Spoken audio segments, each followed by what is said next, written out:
The permanent secretaries from various ministries have decided to put in place short and long-term measures to curb the situation faced by flood victims. The long-term measures will focus on managing floods through data and tools that make timely flood forecasting and impact mitigation possible. The small-term measures would ensure residents in areas prone to floods and landslides are relocated to safer areas and provide food to the affected families.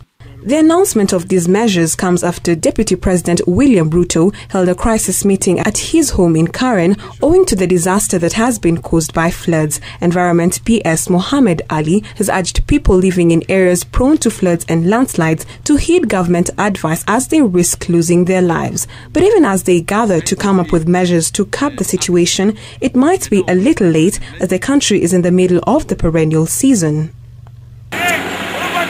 But how prepared is prepared? This is the situation in Kisumu after rivers Nyando and Sondu Miriu burst banks. Hundreds have been displaced within the areas, and as they counted their losses, some saved the little they could.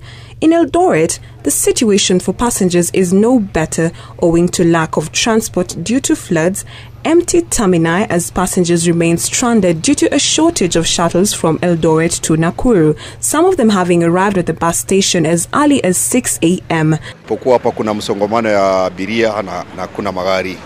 And in Nairobi, the bad condition of road drainage systems led to flooding in some parts, making it hard for drivers to get to their destinations. The government has put in place measures to help flood victims and will provide weekly updates on the situation around the country. For JSO at 7, I'm Rhoda Odhiambo.